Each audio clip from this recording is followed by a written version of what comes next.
السلام علیکم۔ آج منگل ہے، نومبر کی 19 تاریخ۔ پاکستان میں سات شام کے 7، بھارت میں 7:30، اور یہاں ہمارے اسٹوڈیوز کی گھڑیوں میں صبح کے 9 بج رہے ہیں۔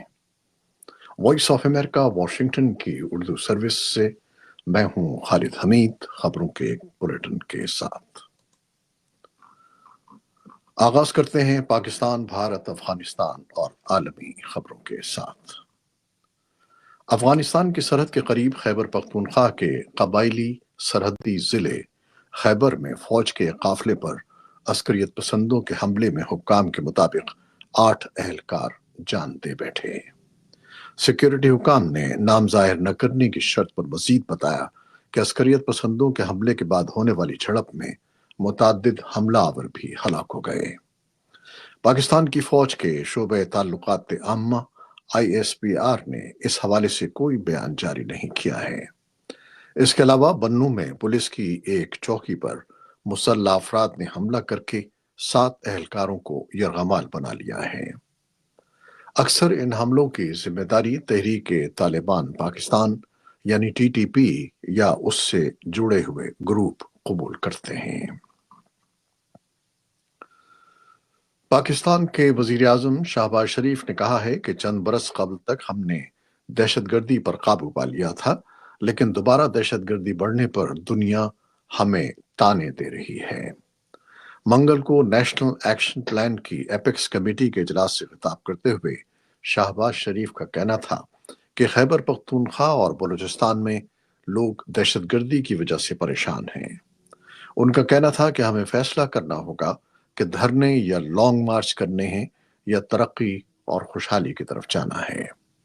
شہباز شریف کا کہنا تھا کہ IMF پروگرام کے لیے چین، سعودی عرب اور امارات کی مدد لینا پڑی۔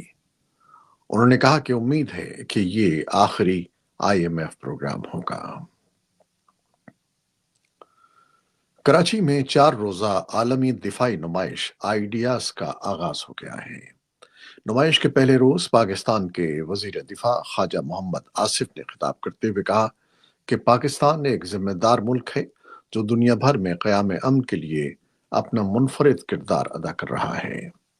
آئیڈیاز کا آغاز سال 2000 میں پہلی بار ہوا تھا، جس کے بعد مستقل بنیادوں پر اس نمائش کا انعقاد ہو رہا ہے۔ رواں سال اس کا 12واں ایڈیشن ہے۔ خیبر پختونخوا کے وزیر اعلیٰ علی امین گنڈاپور نے اڈیالہ جیل میں عمران خان سے لگ بھگ 2 گھنٹے ملاقات کی۔ یہ ملاقات ایسے وقت میں ہوئی جب 24 نومبر کو تحریک انصاف نے اسلام آباد میں احتجاج کی کال دے رکھی ہے۔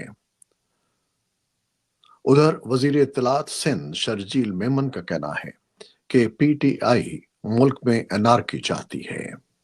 کراچی میں میڈیا سے گفتگو کرتے ہوئے ان کا کہنا تھا کہ PTI کے کارکنوں کو ورغلایا جا رہا ہے۔ PTI کے کارکن معصوم ہیں۔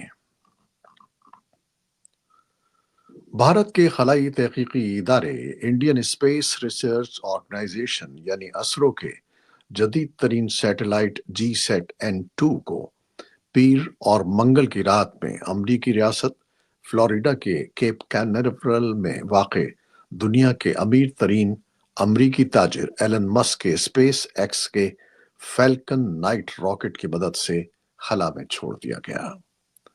یہ پہلا موقع ہے جب اسرو نے اپنے سیٹلائٹ کو اسپیس ایکس سے لانچ کیا ہے۔ بھارت خود دیگر ملکوں کے سیٹلائٹ لانچ کرتا ہے، لیکن مذکورہ سیٹلائٹ کا وزن زیادہ ہونے کی وجہ سے اسے اسپیس ایکس سے چھوڑا گیا۔ اس سلسلے میں رواں سال کے جنوری میں ایک معاہدہ ہوا تھا۔ امریکہ کے سفارتکار ایموس ہاسٹائن منگل کو لبنانی حکام سے ممکنہ جنگ بندی معاہدے کے بارے میں ملاقات کے لیے بیروت پہنچے ہیں۔ ہاسٹائن لبنان کی پارلیمنٹ کے اسپیکر نبی بیری سے ملاقات کر رہے تھے، جو حزب اللہ کے اتحادی ہیں اور عسکریت پسندوں کے لیے ثالثی کر رہے ہیں۔ نبی بیری کے ایک معاون علی حسن خلیل نے پیر کو رائٹرز کو بتایا کہ لبنانی حکومت اور حزب اللہ دونوں نے اس تجویز پر اتفاق کیا ہے جو گزشتہ ہفتے پیش کی گئی تھی، اور اس نے کچھ مواد پر تبصرہ کیا ہے۔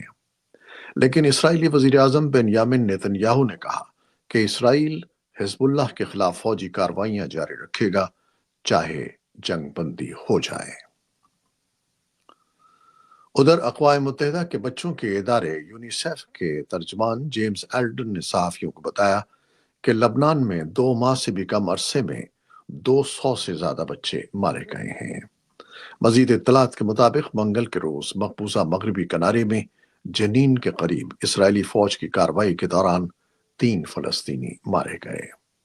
اسرائیلی فوج نے ابھی تک اس کارروائی پر کوئی تبصرہ نہیں کیا ہے۔ امریکہ نے پیر کے روز ترکی کو حماس کی قیادت کی میزبانی کرنے پر خبردار کرتے ہوئے کہا کہ امریکہ کی جانب سے دہشت گرد تنظیم کے طور پر نامزد کیے جانے والی کسی تنظیم کے ساتھ معمول کے مطابق کوئی کام نہیں کیا جا سکتا۔ میڈیا رپورٹس کے مطابق غزہ سے باہر حماس کی قیادت کے سینئر ارکان حالیہ دنوں میں قطر سے نکلنے کے بعد ترکی میں ہیں۔ محکمہ خارجہ کے ترجمان میتھیو ملر نے ان رپورٹس کی تصدیق نہیں کی، لیکن کہا کہ وہ ان پر اختلاف کرنے کی پوزیشن میں نہیں ہیں۔ انہوں نے کہا کہ واشنگٹن ترکی کی حکومت پر واضح کر دے گا کہ حماس کے ساتھ مزید معمول کے مطابق کوئی معاملات نہیں ہو سکتے۔ اس بارے میں ترکیہ کے ایک سفارتی ذریعے نے پیر کے روز ان خبروں کو مسترد کر دیا کہ حماس نے اپنا سیاسی دفتر قطر سے ترکیہ منتقل کر دیا ہے۔ حماس کے سیاسی بیورو کے ترکیہ منتقل ہونے کے دعوے سچائی کی عکاسی نہیں کرتے۔ برازیل کے دارالحکومت میں دنیا کی بڑی معیشت کے حامل 20 ممالک کی تنظیم G20 کے سربراہی اجلاس کے آخری روز ہونے والے اجلاس میں دنیا بھر کے رہنماؤں نے بھوک، غربت سے نمٹنے اور ماحولیاتی تبدیلیوں کے نقصان پر تشویش کا اظہار کیا۔ اجلاس میں جاپان کے وزیر اعظم ایشیبا شیگیرو، امریکی صدر جو بائیڈن اور چینی صدر شی جن پنگ سمیت تمام رکن ممالک کے نمائندے شریک ہیں۔ چینی صدر شی جن پنگ نے G20 سربراہی اجلاس میں عالمی معیشت کے تعاون، استحکام، کھلے پن، جدت اور ماحولیاتی دوستی پر مبنی حکمت عملی کی ضرورت پر زور دیا۔ انہوں نے عالمی اقتصادی حکمرانی کی اصلاحات، تجارتی نظام میں کھلے پن اور ڈیجیٹل معیشت میں جدت کی اہمیت پر بات کی۔ امریکہ کے نومنتخب صدر ڈونلڈ ٹرمپ نے پیر کو کہا ہے کہ وہ وسکانسن کے قریب عوامی نمائندے شان ڈفی کو ٹرانسپورٹیشن سیکریٹری نامزد کر رہے ہیں۔ شان ڈفی اس وقت امریکہ کے نشریاتی ادارے فاکس نیوز سے بطور میزبان وابستہ ہیں۔ منصب سنبھالنے سے قبل نومنتخب صدر نے کئی اہم عہدوں پر نامزدگیاں کی ہیں۔ ڈونلڈ ٹرمپ اب تک وزیر دفاع، وزیر خارجہ، homeland security chief, director CIA، department of government efficiency کے سربراہان، White House chief of staff, اقوام متحدہ میں امریکی سفیر، مشیر برائے نیشنل سیکیورٹی اور اسرائیل کے لیے امریکہ کے سفیر سمیت دیگر عہدوں پر نامزدگیاں کر چکے ہیں۔ تازہ ترین اطلاعات کے مطابق روس کی وزارت دفاع نے منگل کو کہا کہ یوکرین نے روس کے برائنسک علاقے میں 6 امریکی ساختہ ATACM میزائل داغے ہیں۔ روسی خبر رساں ایجنسیوں کی طرف سے جاری کردہ ایک بیان میں وزارت نے کہا کہ فوج نے ان میں سے 5 کو گرا لیا اور 1 کو نقصان پہنچایا۔ کرملن نے منگل کے روز یوکرین کو شکست دینے کا عزم ظاہر کیا۔ کرملن کے ترجمان دمتری پیسکوف نے صحافیوں کو بتایا کہ کیف کے خلاف فوجی آپریشن جاری ہے اور اسے مکمل کیا جائے گا۔ ادھر یوکرین نے منگل کو کہا کہ اس کی افواج کبھی بھی روس کے سامنے ہتھیار نہیں ڈالیں گی، اور نیٹو کے سربراہ مارک روٹہ نے منگل کو خبردار کیا کہ روسی صدر ولادیمیر پوٹن کو یوکرین میں غلبے کی اجازت نہیں دی جانی چاہیے۔ وہ جنگ کے 1000 دن مکمل ہونے پر یورپی یونین کے وزراء کے ساتھ دفاعی مذاکرات کر رہے تھے۔ یہ تھیں وہ خبریں جو فیس بک اور یوٹیوب پر ہم نے براہ راست آپ کے لیے پیش کی۔ ہماری ویب سائٹ اور پوڈ کاسٹ پر یہ بلیٹن آپ کے لیے پوسٹ کر دیا جاتا ہے۔ آپ ہمارے بلیٹن کو شیئر کرتے ہیں اور اپنے کمنٹس میں اپنی محبتوں کا اظہار کرتے ہیں، جس کے لیے ہم آپ کے بےحد ممنون ہیں۔ اپنی ان کاوشوں کو جاری رکھیے گا۔